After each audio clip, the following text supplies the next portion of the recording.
Hello everyone, welcome back to my channel Just Coded with Sarthak. In this channel, we discuss about tech, career, product, and life. In this video series of podcasts, we have a very special guest with us, Akash.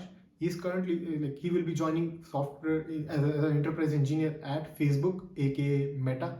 So we will deep dive into his journey, how he was shortlisted for different companies, and what was his journey for coding, what were the different steps that involved, what are the previous companies that he has worked at, Oracle or Adobe, what kind of systems that he has worked on, what are the different technologies and out there, and we will deep dive into his strategies out there, what he did for the preparation part for cracking the interviews at Facebook. So without further ado, let's start with the video.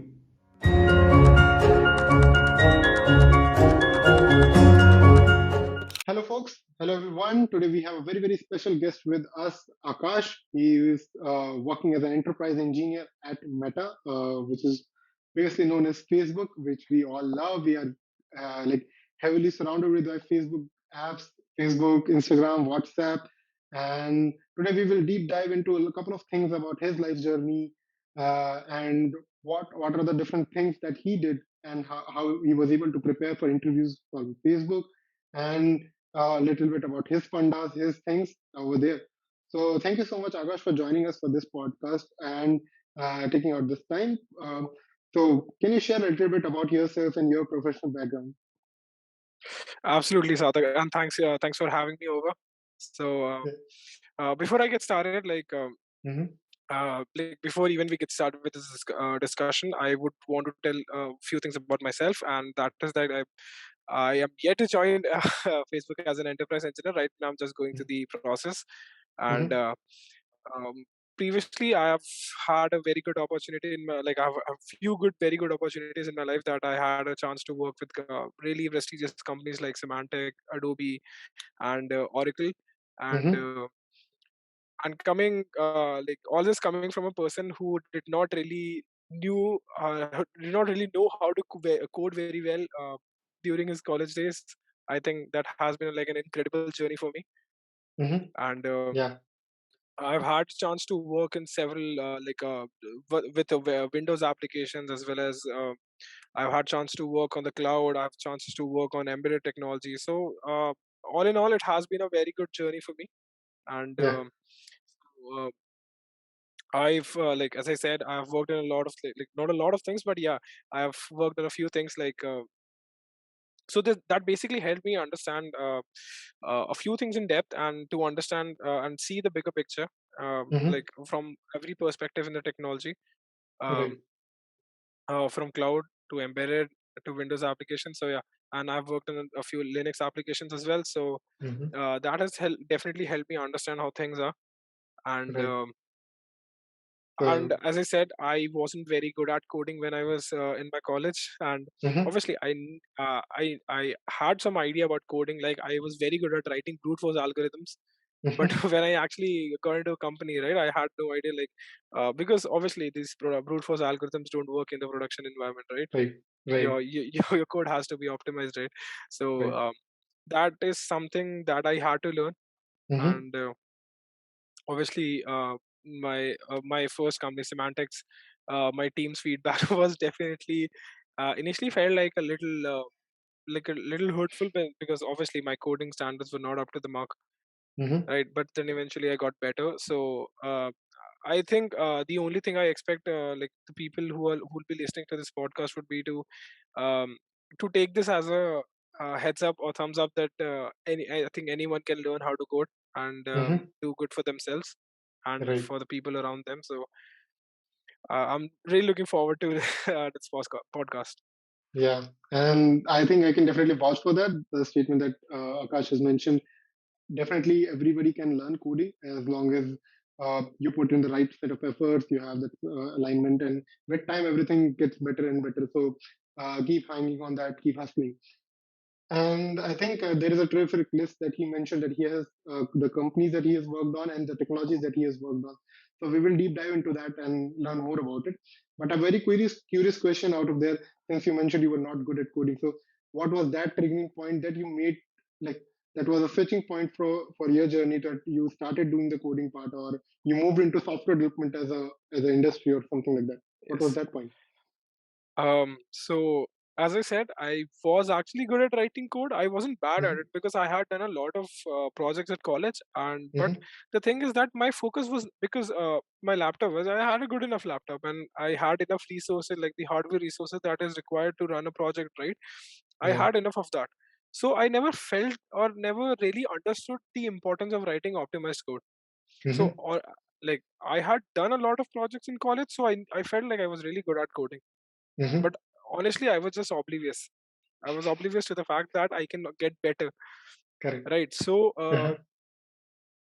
obviously, from an interview perspective, I did prepare for my interviews, and then, like I was able to get a good job at Semantic, and Mm-hmm.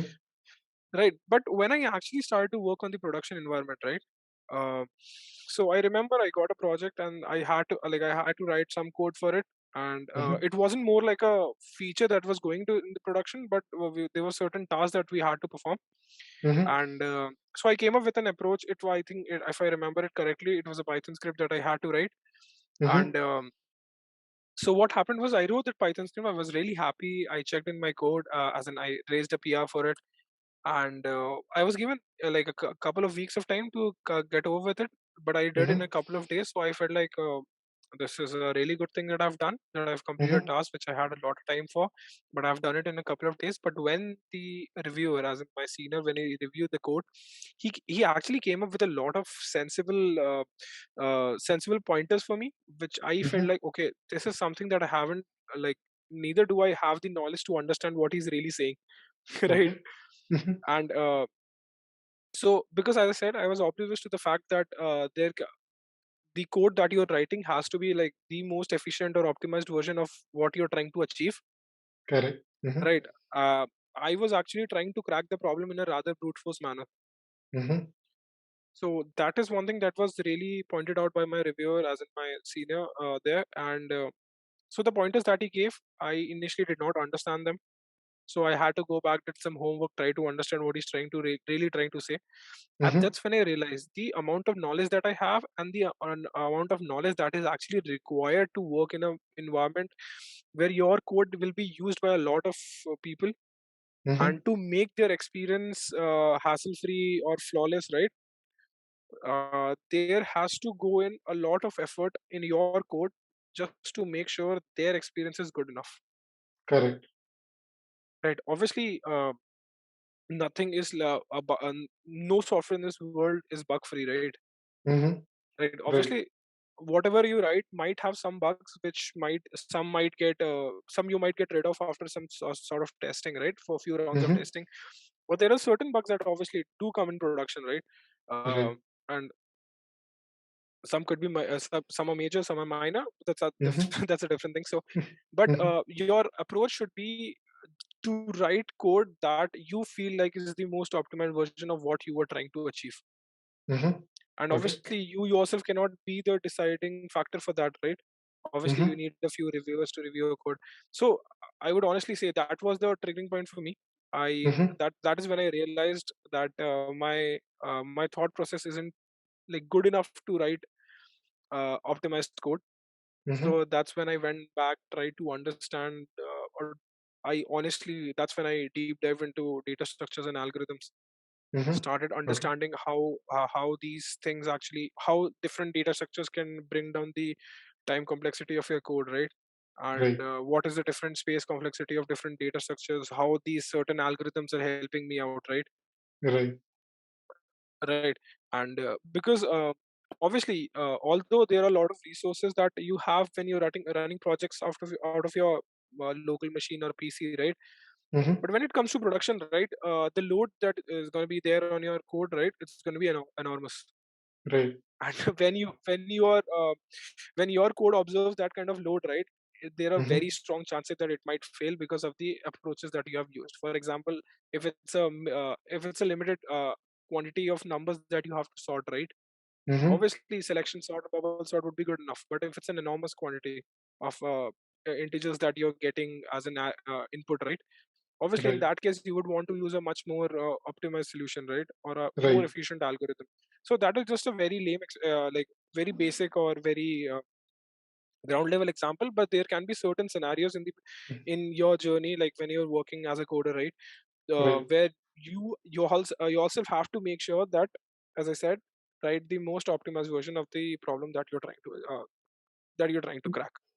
That is so true. I think it makes sense to have good quality code in production, because anyway Right, you're not sure like how many people are going to use it, and because of your code, how easy their life is going to be if they more optimized code.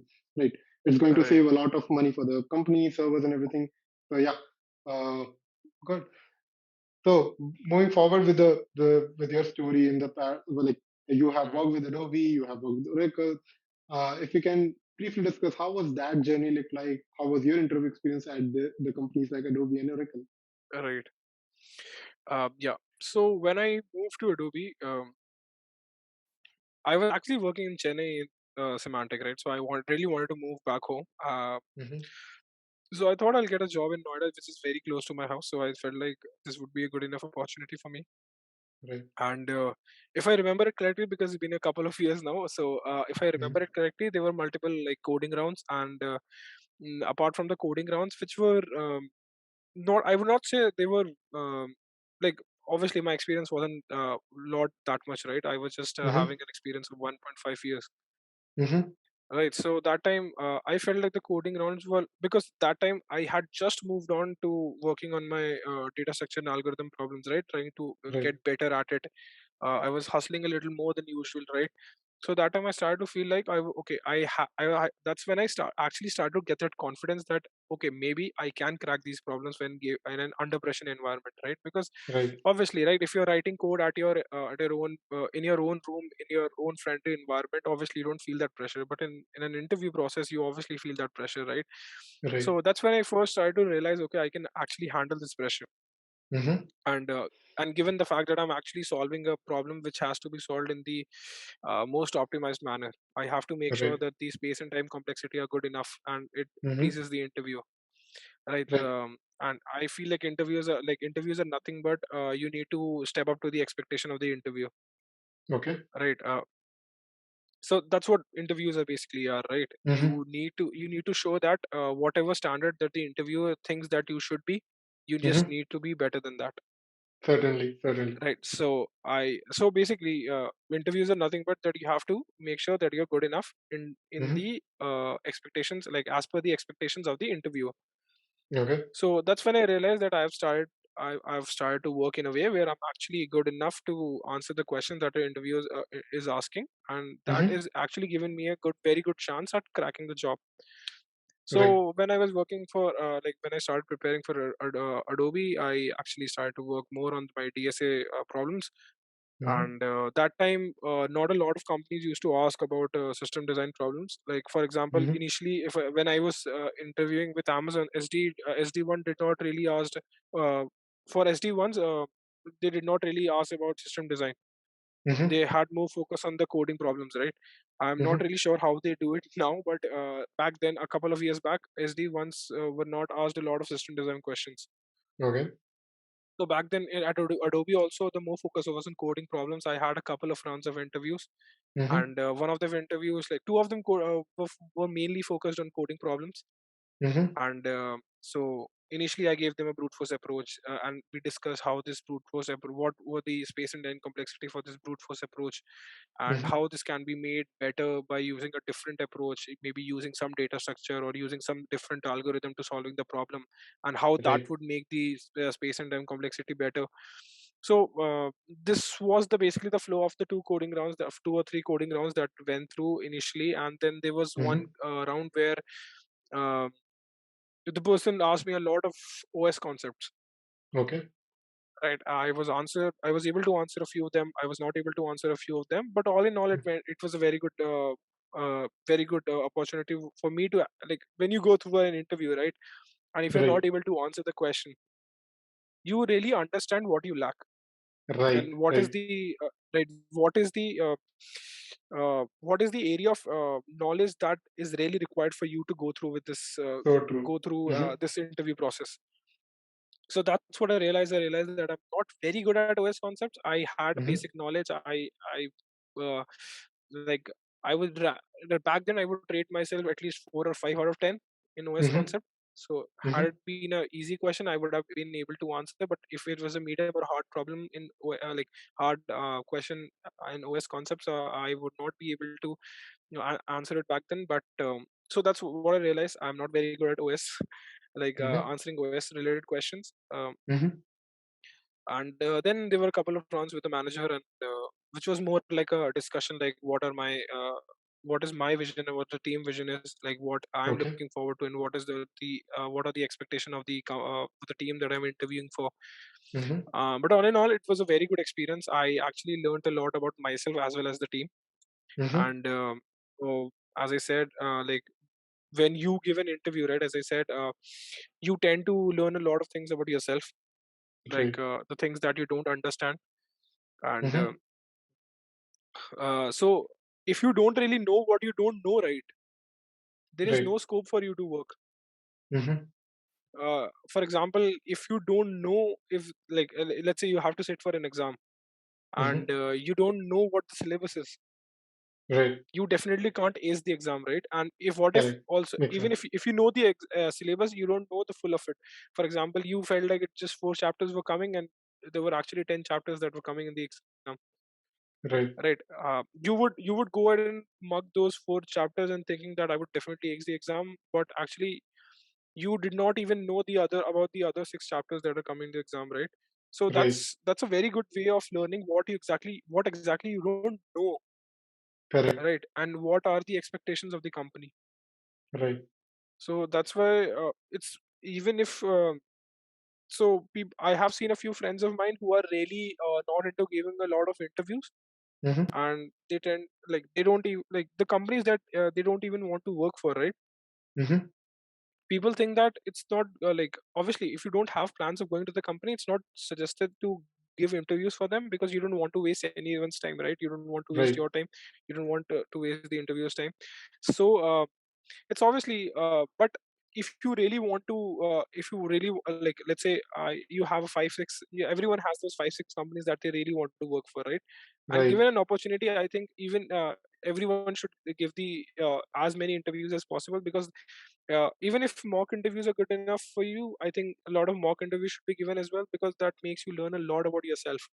Mm-hmm. Right. Forget about the fact if you'll get a job or not, but Mm-hmm. interviewing process definitely makes you feel like makes you more aware about the syllabus, Certainly. Certainly. I think so. right?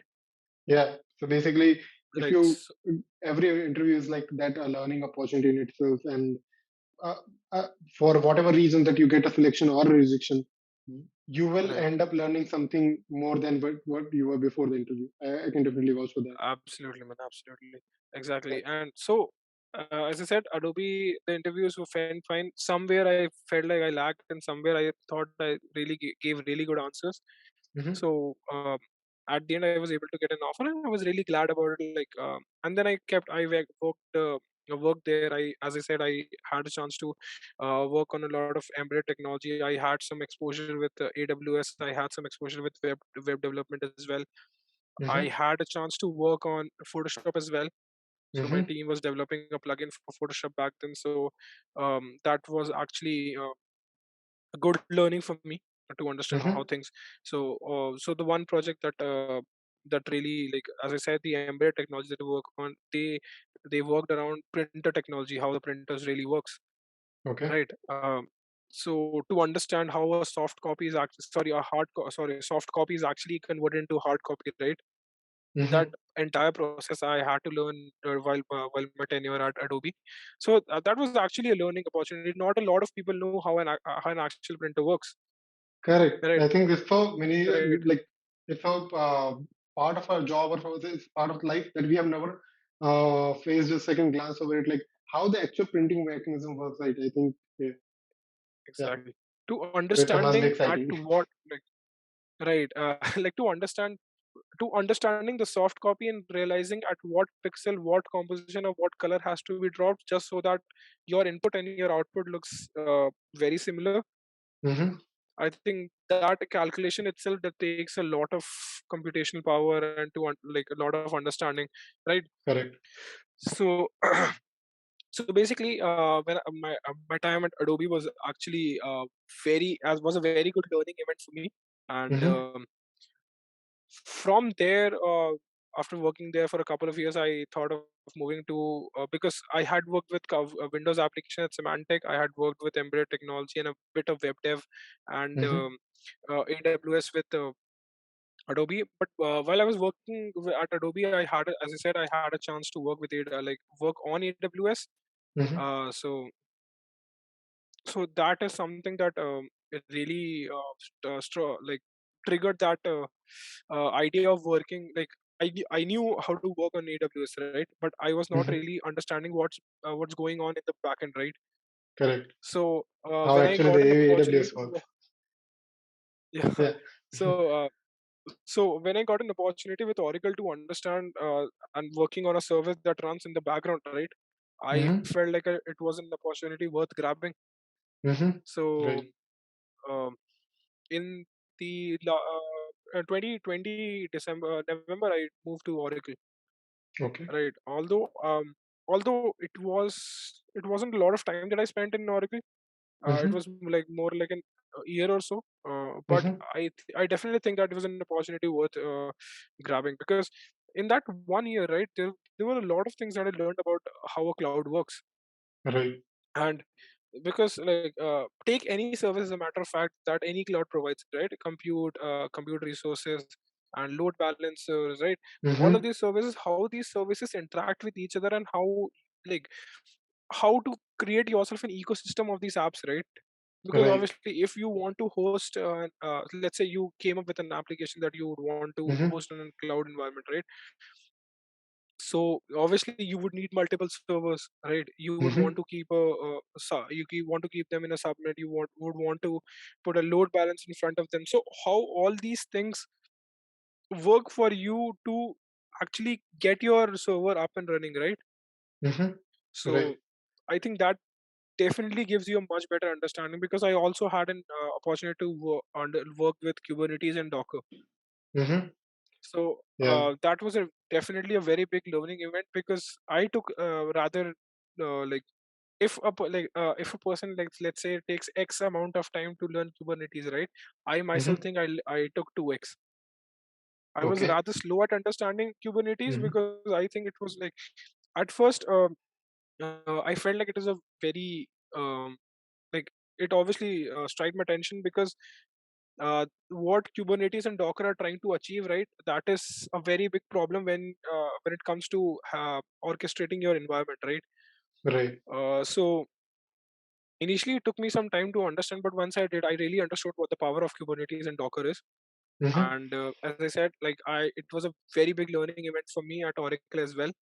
Mm-hmm. I actually got a very good idea how the cloud works, and Right. obviously, I could not sadly I could not learn everything.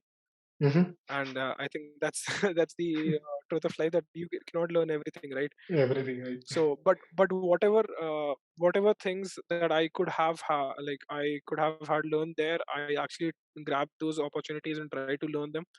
And Mm-hmm.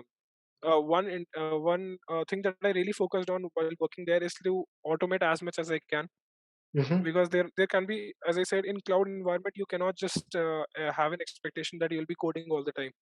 Mm-hmm. A a significant amount of time also goes into the operational work, Right. right? And there are certain operational works that come very often, and there are Mm-hmm. certain that are not that frequent. Mm-hmm. So the ones that come very frequently, right, there's a very good scope of automating them. Okay. And if you automate them, you definitely are saving yourself and your team a lot of time, right? Mm-hmm. And obviously, if it's a thing that comes to you very frequently, there's a chances that other teams might be facing that problem as well, right? So Right. your solution can be extended to other teams as well. So that kind of Mm-hmm. opportunity is also there. Mm-hmm. So what I tried was, I tried to automate a few things. Some I was able to automate, some I wasn't. Okay. So obviously you won't see success every time you try something, but that's Mm-hmm. the truth, right? But at least when you when you do achieve something, right, you obviously Mm-hmm. have that feeling of gratification. But even when you fail, right, there's at least some learning event that is there. You Right. understand Definitely. why you failed. You understand why you failed, and if given a chance, how you might be able to succeed. right? And you understand what blockers were there and how they can Right. be mitigated. And but obviously you cannot mitigate every blocker, right? You cannot just walk past them. Right. So obviously you don't succeed every time. So again, Oracle was a very good learning event for me. And Yeah.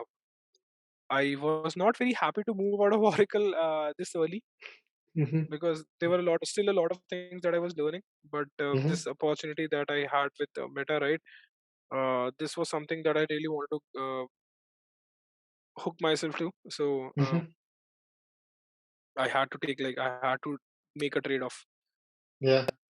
And I think the right? journey So seems that's pretty exciting, and the things that you learned were intriguing in itself because it's easier to grab someone's library, someone's code, and someone's framework, something to easily cook up your own product and everything.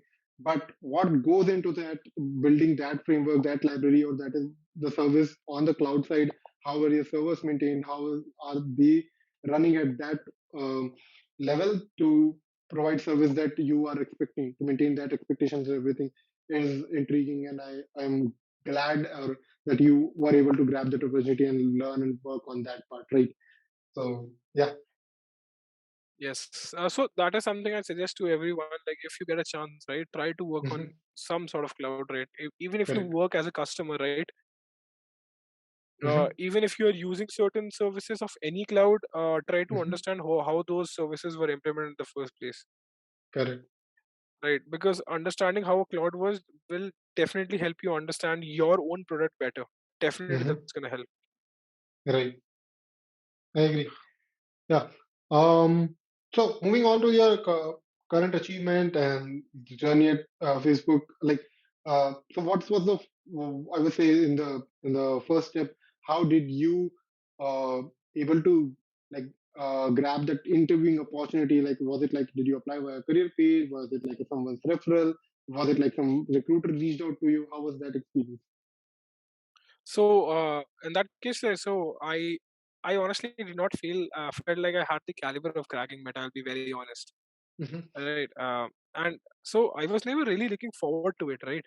And it's not like I applied myself, Hmm. and neither did I ask for any referrals. So what happened was I was reached out to by uh, I was reached out in the month of September, I guess, by a recruiter saying that this enterprise position is open. Do you want to apply for it? I felt like, why not? Why not And they exactly? told me that, yeah. So they said that you'll have to go through a screening round. So I went through it, and they said, and I did not really prepare much for the screening round, and I Hmm. felt like I'm just giving it for the sake of giving it. Right. And obviously, it's not like I did not know anything and I was just gonna waste their time. It's like I had Hmm. some prior knowledge and I just worked a little bit on it, but I Hmm. did not give my 100%. I'll be very honest about that. But um, fortunately, I was able to clear the screening round, and Hmm. that's when they told me that I have cleared the screening round, and they'll further take me for a more more couple of rounds. That time I realized, like, okay, this is an opportunity which I should not let go of.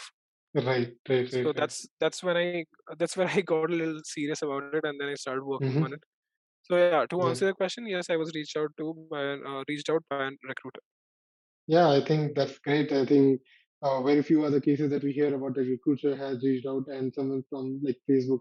So yeah, lucky you. But so I think it took a while from September to till December and January. So yeah, it's a while, but yeah, it must have been a great experience in itself. So folks, with this we come to the end of part 1 of this video. I hope आपको ये video काफी अच्छी लगी होगी. If you have not yet subscribed to this channel, please hit the subscribe button down there. And अगर video काफ़ी अच्छा लगा तो लाइक करें, अपने दोस्तों के शेयर करें who are trying to get into Facebook and other big companies like Adobe and Oracle. They will get an idea how to crack these companies and what are the different work that they can expect there. And stay tuned for the part 2 of the video that will be dropping down tomorrow, so that we will discuss all the other strategies and all the other things that he followed, what is the importance of system design and everything. So stay tuned for that, and I will see you in the next video. And thanking the supporter of this channel, Newton School. So guys, what is Newton School? Newton School एक edtech startup है जहाँ पे you can learn more about different technologies out there. They will help you get job offers from these top tech companies, and उनका एक बहुत ही अच्छा programme है जहाँ पे आपको ₹1 भी पे नहीं करना है जब तक आपके इन कंपनीज में जॉब नहीं लग जाता. They have very good offerings with this course, live classes, industrial projects, mock interviews, and personal mentoring. I will put the link in the description, and I suggest you all to check this out and explore their courses.